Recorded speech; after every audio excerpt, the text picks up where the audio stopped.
Wow. This is, I feel very tall up here. So, obviously luxury meets cannabis is the confluence of a new and emerging category in cannabis, in CBD, in luxury products. And later you'll be able to hear from some of our brands who Merida's been able to accumulate. What I'm here to talk about more than anything is what's happening in the broader world around normalization, because that is the single most important thing that any business, any investor should think about. Normalization is absolutely the most important thing. And so normalization's coming before legalization. For the first time in history, maybe, you have an industry that already had its consumption, it already has metrics, and yet it's illegal. And it's globally illegal, not like alcohol. The worst analog people use is alcohol from the 1930s. But alcohol was legal everywhere but the United States. So the United States was a smuggling operation, not a production operation. So when you think of the 1940s, most of the United States had to produce, the first alcohol was being produced. But in cannabis, by the time it gets legal, you will have massive supply chain, hyper-local supply chain. You'll have brands, some of the brands you'll hear from, some of the other brands, you know, that are in that room. Think about them doing things. CBD is still in an amorphous state at the FDA. And yet there's beautiful packaged goods with thoughtful, you know, high investment that people have done, even though this is still in this nebulous state. So what is normalization? To us, normalization is the ability to consume cannabis anytime, anywhere, for any reason, without the constraints you would find like any other consumer good. So normalization really, why it's so important is it's the ability for you, your consumers, your customers, if you're just a consumer yourself, to access a product that is going to be legal eventually. So think about what that means and why luxury meets cannabis is a great place to consider that, and why all these brands that are presenting, they're here. They're here because this is already being normalized. Look around, right? People here are your minivan mom, your high stylish mom, your metrosexual guy. You know, you have Josh Weinstein over here, who works at the Cannabis Association. You know, very stylish John Kagia from New Frontier, who I spend a lot of time with. So you have a huge cohort of people that represent what? The cannabis consumer, the CBD consumer, the everyday person. And that's normalization that's occurring every day. And here's why it's important. The volume that's coming, so you have an illegal market that's slowly shifting into a legal market.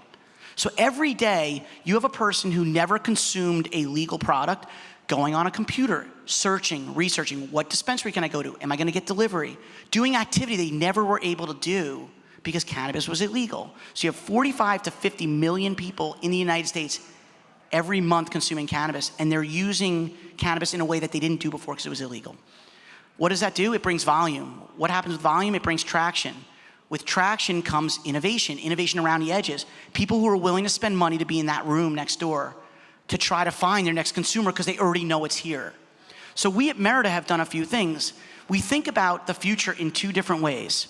We think of the future that's going to arrive, the very obvious consumption that's happening, right? You have Illinois, Massachusetts, Pennsylvania, Steve D'Angelo, the legend, right? We're all standing on this guy's shoulders, huh? How about that, right? From Harborside, Steve's a legend. Everyone should give that guy a hand. I met him in a 2012 ArcView, I think, or the first MJ Biz. It was a long time ago. But, so you think about all this innovation that's coming because when you know that you have a consumer, you can spend money, you can put resource into things. And what is the next frontier of resource allocation in cannabis and CBD? It's luxury. It's finding the person who wants to spend $200 on a personalized, maybe it's a vape pen, maybe it's a one-hitter that they're gonna present at their party. It's that innovation around the edges because we know where the broad consumption is. We know every day that people are going to smoke more marijuana in Illinois than they did the week before. We know that it's becoming legal. It's all coming out of the illegal market. The illegal market is being subsumed into the legal market. So that's the future that's arriving. That's the obvious future. No one in here has to have any doubts that that future is much bigger tomorrow, and that the fact that no one is ever going to go to jail for this substance ever again next year, hopefully. But that's what the next frontier is. The next frontier is legalization. And with that legalization, you have There will be no doubt about the stigma. So you have the people who were always consuming. The people who were consuming, they didn't care. There was one form factor, flour. They smoked it, they smelled like it, they tried to hide it, but they didn't care. They wanted to consume it. Now you have discrete consumption. And with discrete consumption comes innovation and luxury. You have an edible that might have no gluten in it. It might be all keto. In fact, Pantry, which I'm gonna speak, something I learned, there's now sunflower lecithin. I didn't know there was anything but soy lecithin, but now sunflower lecithin exists. It's what goes in a product because people who consume cannabis care what's in their products now.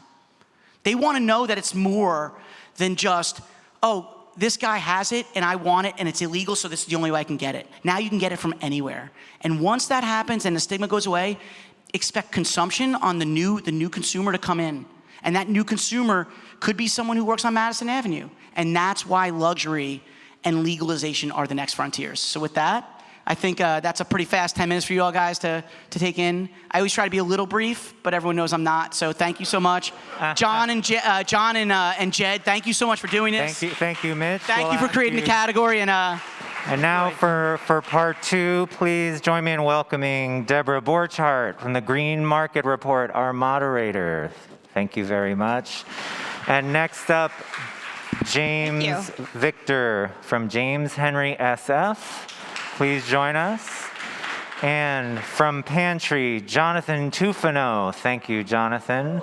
And finally, we have Mina Mishrikey from Merida Capital Holdings. Thank you, gentlemen, and Debra. Thank you, Mitch. Some great commentary from him. Of course, you guys know that Merida has been around and very heavily involved with so many brands. So very in touch with what people are looking for and what they want.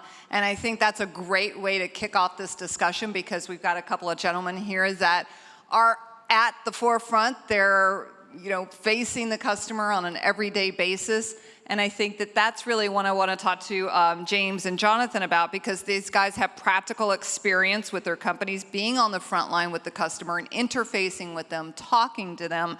What was behind your choices when making decisions about your product line? Because so many people in here are associated with the brands out in the other room. A myriad of decisions have to be made. Let's talk about some of those things that you guys had to go through to make those decisions. Absolutely. Hello, everyone. How's everyone doing? I hope everyone is having a great day. My name is James Victor, and I'm the co-founder and CEO of James Henry SF. Basically, our company focuses on creating a therapeutic-based cannabis wellness lifestyle brand. So what that means is that we anchor ourselves into the science of it so that we can break the stigma. What we made sure to do is look at what's causing people not to go into cannabis or what's causing people to fear cannabis, and then backing it with medical doctors as well as scientists and chemists and pure data that's been researched showing that cannabis is actually beneficial for you. And within creating that, we've also created a simplified messaging that allows people to navigate through the brand and really understand how to utilize cannabis for optimal results. Thank you. Hello, my name is Jonathan Tufano. I'm here with Pantry, and the question that you asked, I think, is really how do we focus on producing products? And what we set out to do really was create a product and a series of products that help people consume cannabis in a meaningful way with ingredients that are sourced at really a high level of ethics and completeness. So we started off by answering one simple question, which is why do edibles need to be candy? Why can't they be superfoods? Why can't they have other ingredients in there that help you feel good, that heal you from the inside out, that contribute to your overall well-being and leverage the properties of the cannabis plant in its entirety, whether it's THC or CBD derived or CBN derived? So our focus on crafting from a chef level, our chef that we're very blessed to have, Chef Mags, is a plant-forward chef, educated at the French Laundry. He's a Michelin-starred chef. We started off with creating products that would appeal to people that consider what they put in their body, what they put on their body. And some of the innovations that we've developed are infused olive oils, which lend themselves to any number of creative executions that you could possibly imagine. So as a foodie and a former chef myself, thinking about how to incorporate really cannabis into your everyday life from a normalization perspective. Just imagine drizzling a little olive oil on some fresh tomato and burrata, maybe making a pesto, a chimichurri, a salad dressing, right? These are all options because the reality is cannabis is something that's here to stay, as we all know. So what Pantry likes to do is focus on the needs of the consumer. We're a very customer-focused company. And we create products to serve unmet user needs that exist. And we work backwards from that, incorporating all aspects of the plant and superfoods as well. Hope that gives a little bit of a primer and, pass it over to whoever's next. We're Merida's proud investors in both these companies. I think they both have brands that have authenticity at the end of the day, which is really the most important thing in terms of connecting with your consumer. So you made a conscious decision to go into the luxury end, and right now what we're seeing a lot within the cannabis industry is what we call the race to the bottom. So we've seen a lot of dispensaries where people are coming in, they're like, I want to know how much THC I can get for the lowest price. And then you have this as we say, race to the bottom, where all the dispensaries are trying to out cheap each other. But you guys have taken a different approach. You've chosen to go more premium. What made you decide to go that route? Well, James, I'll start off with that. I mean, I think somebody in the fashion space once said this. It might be Coco Chanel, but price is what you pay and value is what you get. Right? Something like that. So our focus has been on quality from the outset because the ethos is really that wellness is the ultimate luxury. As we've all become painfully aware as we sit here with masks on in this room, health is ultimately what matters at the end of the day. And if you're not healthy, it doesn't matter how many different indulgences we can partake in, right? That's the ultimate luxury. So healing our bodies from the inside out with plant-based power and adaptogens and ingredients that are going to keep us able to, frankly, thrive is, we believe, worth paying for. And there's always going to be room at the top. You're right. California, the state that we reside in, is over-inventoried when it comes to flower. Never thought I'd say that. There's an abundance of flower. Too much weed. Right? Who would have thought Not that would have been a problem, right? And most of that's illegal, but. So there's a lot of complexity, and ultimately, like, having the ability to skate where the puck is going is very important. And ultimately understanding that people are going to go for convenience. I mean, we buy things with our face on a magic rectangle that never leaves our side. Why would we get into our car and drive to a retail dispensary and maybe wait in a line to buy a product that we could have delivered to us in the comfort of our own home, or subscribe to and have show up whenever we want it, whenever we need it? Something that we incorporate into our daily routines, something that we start our day with, something that's with us throughout the day, something that we end our day with. Absolutely. And James? Absolutely. So one of the reasons to why we wanted to go into this direction where we're focusing more so on the luxury aspect is the fact that cannabis have always been demonized. It has always been put on the lower end of the totem pole. So what we wanted to do is we wanted to change that narrative and also create a platform that's going to be mom approved, so that when you do present it, because that was one of the goals. It was like, if we can get my mom okay to say, I would like to learn more about cannabis or try it, that's it, you've won.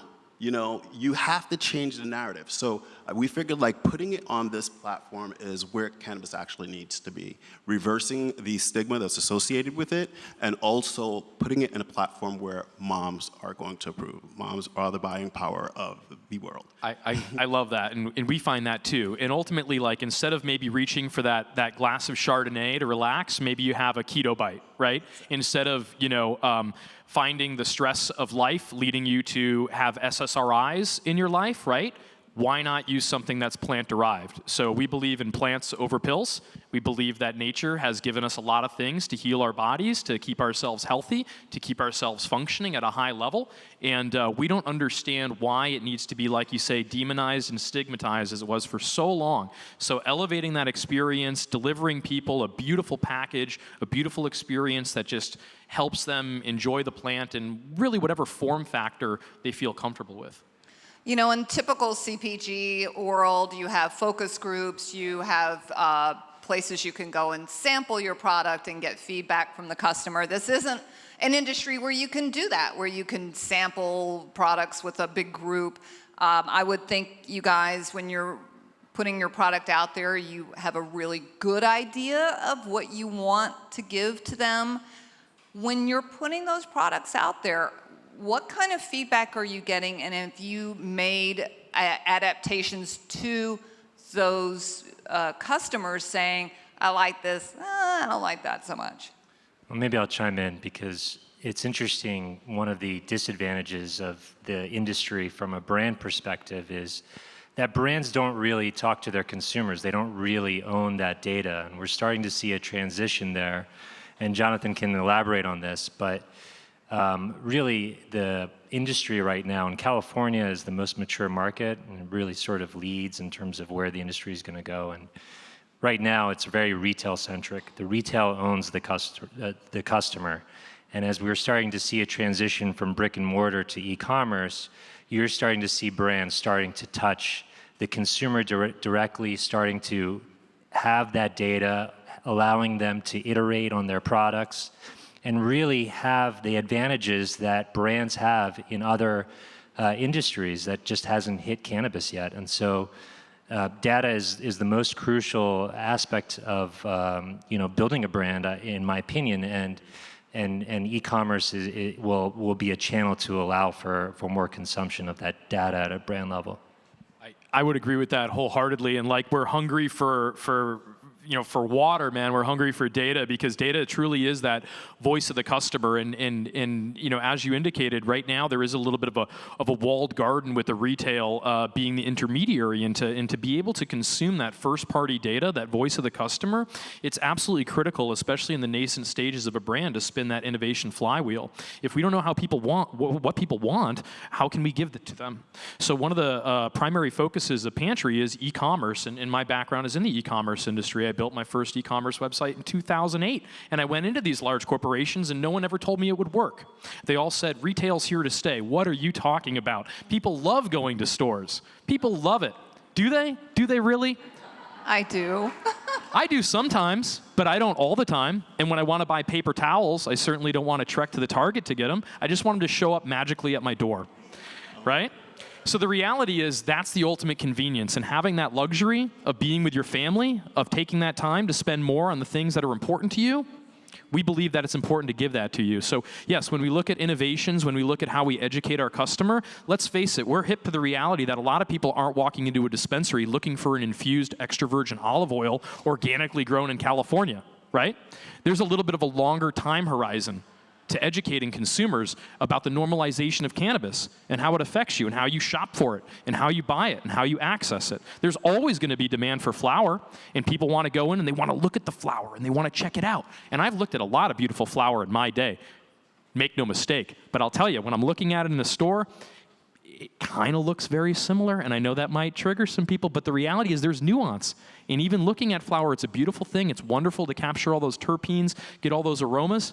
But at the end of the day, having something that shows up, that's available when you want it, that is driven by your customer feedback, is absolutely critically important. So yes, e-commerce, we believe, is the future. Delivery, direct to consumer. We've seen the playbook in other industries. There's no reason it can't be adapted, and is being adapted successfully in cannabis. And just one other add-on point there. The Emerald Cup won't ask you to judge the flower, but I would say also that in cannabis, it's actually even more important to understand the consumer data than other industries that you could draw parallels to. Cannabis is uniquely personal. Some people love it. Some people are functional on it. Some people aren't. My wife just falls asleep when she gets near it. And so for that reason, it's not like alcohol, where everyone has one drink and kind of feels the same, and everyone has two drinks and they kind of feel the same. It's very different. It's very personalized. And what you're going to see in the industry is more fragmentation amongst brands as they develop in the market, targeting certain types of people, certain demographics is something that we pay attention to a lot as investors. As a simple example and really low-hanging fruit, the fastest growing demographic of cannabis users today are women. And if you look at the industry, there are very few female-focused brands. And so that's an area that we're investing in heavily. And so that's just a simple example, one of many. James, do you have an example of like a customer feedback situation within your operation that you had addressed? Absolutely. So one of the things is I feel like every company should give a direct pathways for customers to be able to reach out and at least give their opinions. One of the things that we wanted to do as a brand is actually feel intimate with our customer base. We wanted to understand what were some of the needs that they had. In terms of when we put out our first 3 proprietary IP formulations, it was specifically, they were specifically created as opioid alternatives. So understanding and creating that was literally by getting feedback in terms of looking, one, what's in the market and what was the issue that was happening in our country overall, and how can we offer solution but using cannabis, you know, in a much healthier way, something your body can process. So it's understanding your market, finding your passion, and definitely leaving a complete pathway for your customers to get in contact with you so that you understand what some of the issues are and you can deal with it directly and not send it to like a third party. And of course, you always have to worry about social media. Certainly, customers will say what they're feeling on social media. I'm sure all of you guys have seen on Instagram or wherever where someone's posted a video of, I got this pre-roll and I opened it up and look what was inside, it's awful. And so that keeps a check on the companies and brands, because now customers can be very public about that. Mitch, I mean, when you guys look at companies, is that an aspect that you're focused on? I'm looking at company A, what is that company's relationship with the customer? Is that an element of measurement beyond just the numbers that you're crunching when you're looking at a company? 100%. In fact, that's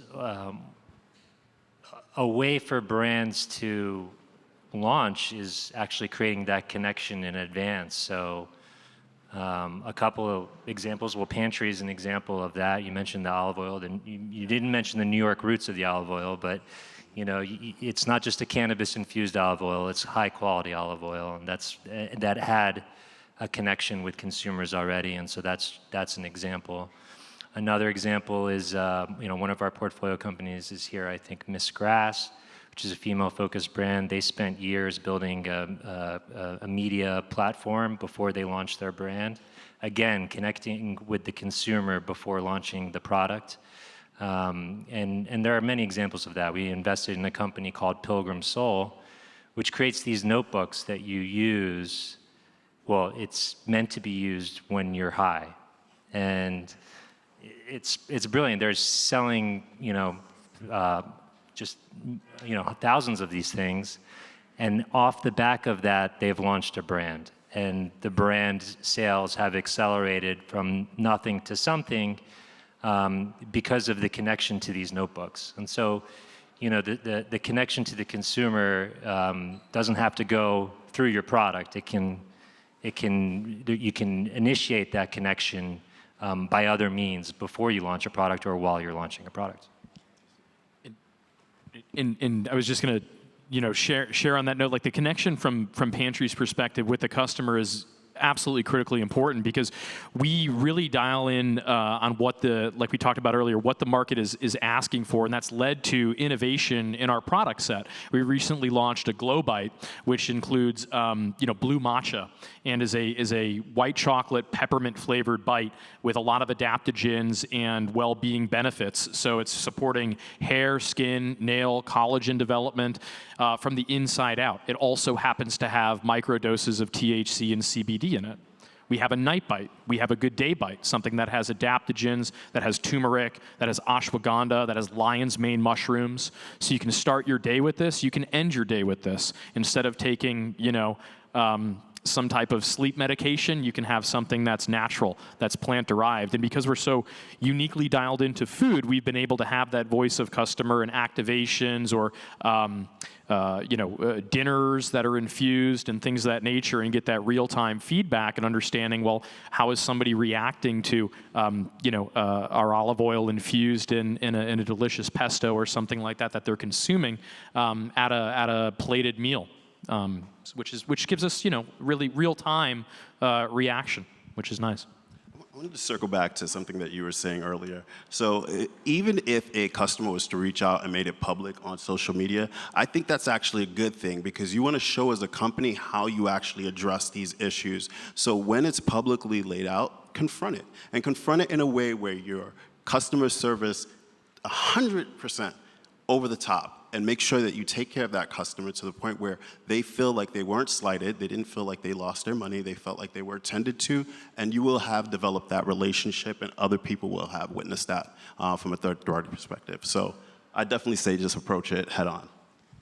So unfortunately, I have to disagree with you on the e-commerce. I love to shop. I like to go to a dispensary. I'm that person that picks up just about every box and looks at it and turns it over. And my husband's a get it and go guy. He wants to get in, get his thing, and go. I like to hang out.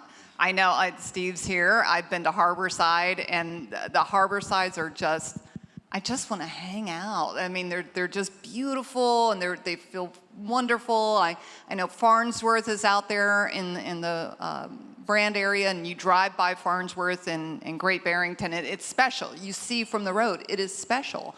So I wanted to kind of touch on something, since this panel is about normalization. And for me, that moment when I felt like, wow, cannabis is so normal. I'm just going into this dispensary. It's a store, and I'm shopping, and I'm walking out with this nice handbag of shopping bag of product, and I'm not at some, funky dude's living room wondering how much longer do I have to chit-chat with this dude before I can go, because now he's telling me about his brother's divorce, and I'm just like, I just want to get my pot and go. We've all been there, or you're sitting on this greedy couch and you're just looking at it like, I don't even want to touch this couch, and now I'm stuck on it for 30 minutes talking to this person that was a friend of a friend of a friend. But anyway, so I'm saying, when I went to a dispensary, I was like, oh my God, this is so civilized and so normal. That was my moment. For you guys, again, it's a very personal thing. What was your moment when you went, wow, cannabis, this moment feels like it's just so normal? I would say for me with normalization was when you started seeing it in mainstream media, and you are actually driving and you're looking at billboards, and you're just like, is that what I'm seeing? Like, am I really seeing a billboard of a cannabis ad promoting cannabis? Because I think once you see that, everyone is somewhere in their subconscious is thinking, okay, this must be good. There's a billboard about it, so it can't be as bad as people are making it out to be. So I think at that moment, I started realizing, like, wow, this is really becoming very normalized, and I'm just happy to see us go even further and take this to the next level, where everyone and everyone's parents are actually doing cannabis because they need it. And just to set the record straight, I'm not against retail in any way. I think it's an omnichannel approach. I just want to be clear about that. It's an omnichannel approach. It's having the convenience of e-com and having the ability to educate and connect with people that e-commerce allows for, that you just don't necessarily have as a brand when you have, whatever retail partnerships you have that are then, tasked in essence with educating the end user about your products, which is challenging to do. And I can tell you from my experience personally, growing up in Connecticut and having cannabis enter my life at 15 years old and buying it in a parking lot of a McDonald's, which is very different, to seeing, and we talked about to Steve in Harborside, to seeing a video, a film feature, I think it was on 60 Minutes, about Harborside and the legalization in California and having this like watershed moment in my adolescence going like, wow, this is like a thing. This could happen in my lifetime.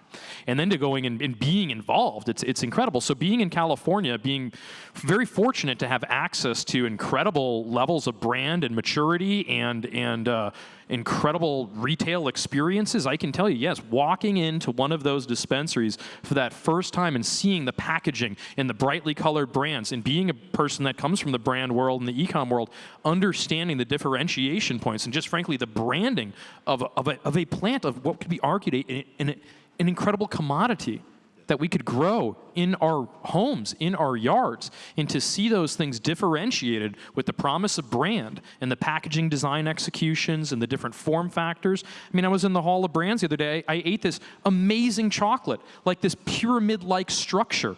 That was, I believe, Cloud 9 chocolate. Like, that's incredible to see. That is master-level chocolatiering. That is incredible to see that.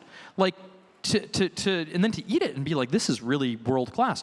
So I think from my perspective, feeling that effect of normalization and seeing the CPG, seeing the packaging, seeing the different form factors from a slip that you just put sublingually on your tongue and it dissolves almost instantaneously to, you know, a master class in chocolatiering. It's all different shapes, forms, and functions. It's beautiful. That's great. I think normalization for me is, I think everyone probably in this room has this story where, you know, when I joined the industry 2016, relatively late to some people here, everyone thought I was crazy. They thought I was batshit crazy. And, you know, including family members that now won't leave me alone because they want cannabis for sleep or for, you know, I have my in-laws are from Scranton now. They know everyone. Scranton's a small town now. Everyone in Scranton comes to me for their weed. It's ridiculous. And my parents are you know Fox News Bible thumping conservatives, and you know now they're consuming cannabis after years of pushing and we're just at the start of this. We're just at the start of this. So it's amazing. So I think we have literally just a few minutes for any questions. If you guys have any questions, I'm happy to answer them. I thought it was funny about the McDonald's thing because my very first job, I worked at McDonald's and I did do a deal in the parking lot, so it cracked me up. Absolutely. Yes, sir. How exactly do you see cannabis CBD coming into the restaurant space and how it would affect the consumption in the restaurant space? Because it seems like people have a lot of munchies after smoking. Young being one of the biggest. I just want to know how CBD-infused food is going to be incorporated into the restaurants as we move forward in the future. I think California came out with one of these laws. I think it's AB 54 or 45, which is basically saying CBD can be incorporated in any food and is just another substance. How do you see CBD interacting with the New York food scene, because New York happens to be one of the top food markets in the world. So how do you see CBD being incorporated in the restaurant space? Well, let me address a broader thing. I didn't get to this because, 10 minutes, but hospitality and specialization, normalization really does mean every resource it might be special tours to wine country that includes cannabis or something special. But when you think of restaurants, and especially in New York, one of the things that Mina and I talk about a lot with the rest of our partners, and when you have a million conversations on normalization, you get to a pretty deep level on what does it mean for all these industries. And I think one thing to think about in New York is consumption lounges. In a lot of cities, you don't have large buildings where your co-op board might say, you cannot consume cannabis, and that's grounds for violating your lease. So when you think of the form factors, if you like to smoke flower and you do it in your apartment and the person next door has a young child and they're going to complain, so there's going to be a whole new industry around complying and making things normal, but also reasonable with respect to laws and rules. And we're not even close to that yet, which is why I said I think the regulation is really the next frontier. Because we're going to have to figure out a lot about what's reasonable. Should it be an 18, 21? What should be the age of consumption, right? How do we treat, what do you do with people who are violating the rules? Just think through that. I haven't seen any, if you just decriminalize but don't have a framework for penalizing really gross offenders, then all you're doing is encouraging, like in New York, one of the biggest legal crimes is mobs go to the Indian reservations, buy cigarettes, right, untaxed, and then they end up, Eric Garner, who was, tragically killed by a police officer, was selling loose cigarettes that are because they don't regulate, illegal cigarettes the right way because it's kind of quasi-legal, but it's all about taxation. So are we gonna tax it? So it's not just restaurants. I mean, I know you're asking specifically about CBD-infused foods. The whole consideration around cannabis that needs to be rationalized is so early. That's why when people say, oh, aren't we late? Like we get investors asking us every day, are we late? You're not late. You're not even close to late because until these things get worked out, there aren't normalized business models that react to these things. And I think we're so early in that phase, but it really comes down to having these conversations and thinking about these things. If you're gonna launch a business, you better have 1 million conversations on normalization because that is going to be the thing that drives the mass volume for your consumer base. And that's the only way to think about it. And I would just add briefly, again, personalization, data, crucial to launching a business. One anecdotal note, California, people get really high, like really high. Like there's a company we met that has 100 milligram, 2 ounce, 5 hour energy drink. Yeah. And they can't keep it on the shelves. Meanwhile, you launch a canned beverage. I don't know if people know Can, it's a major beverage company. 2.5 milligrams. You show up to a party in LA, people are like, Show up to New York, people lose their minds. Yeah. 2.5 milligrams. Well, actually, this is amazing. But let me make a point about normalization again, just to keep it broader so that we don't get locked in something that where everyone isn't. We invested in a company called Nebula, which is public now and is going to phase 2 for a pill that will allow you to come down quickly. And it's going through the FDA process. It's a molecule that already exists. And the reason we do that, it's not just about consumption.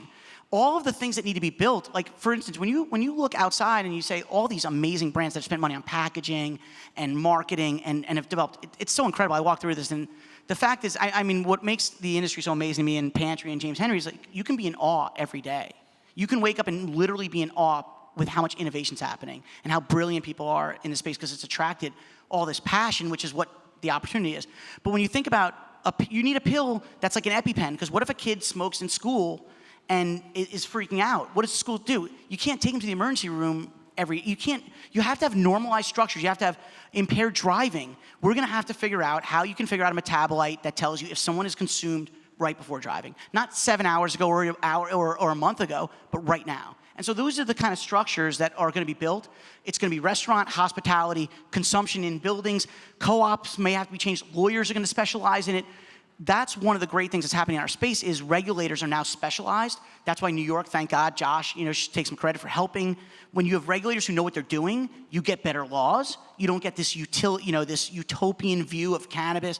And those laws are driving a better industry. And a better industry means more luxury, more personalization, the more personal consumer aesthetic, like a Pantry, like a James Henry. That's what we're investing in that future. That's the future that's gonna be built. The future that's gonna arrive is just more consumption from illegal to legal. The future that's gonna be built is by the people in this room, by products that we don't even know about tomorrow. And that's what we wake up and get excited about. I appreciate it, but I take no credit. And I'm getting told by the stage manager we have time for one more question. One more. Steve? Hold on, let me come so everyone can hear you. To Mitch and everybody on the panel, what threat do you think the kind of situation that we're seeing in California, where the legacy market is 4 times the size of the legal market, might pose to this process of transference from the legacy or underground market to the legal market? Well, clearly, I mean, probably better than most or anyone, it's skewing how people think about this. And and regulators, I think California is the best example because it was so quasi-legal for so long that everyone was just comfortable with it. So no one was like, let's develop a concept around curtailing the illegal market. And so guys like you had to fight forward and actually you get stuck between the illegal market and the legal market. I think regulators in any state, I think John Kagia actually could take credit for this. He brought up a point maybe 2 years ago and about if you're going to pass a law, you better think of how you're going to punish gross violators. Because gross violators are the ones who are hurting people. The truth is, part of the reason we don't have banking yet is because of the gross violators. Because people are suspicious of this legal market because of how much illegal activity there used to be. So if you're going to pass a law in New York, you better make sure, look, you don't want to put people in jail for this anymore, but if you're transporting 150 pounds from California in New York while other people are trying to legally grind through and are regulated, you need to be punished. And it needs to be pretty severe. And that's the sad, I guess, paradox of where we're going. It's a paradox. And it's a paradox that someone smarter than us is going to figure out, but we'll just react as well as possible. But I think that's the problem, is it really is a tough paradox. Should you punish people for something that should be legal? But we punish people if you're a company and you sell lead in a drink, you're going to jail. Arsenic in Advil, you're going to jail. So why not illegal cannabis too? I mean, I think maybe we have to get to a place where there's a panel or something, but I don't know. Do you guys have any thoughts on that? I think it's the biggest paradox in the world. All right, we are getting the hook for our next group. So thank you very much to this panel. Great to meet these guys, and you can talk to them.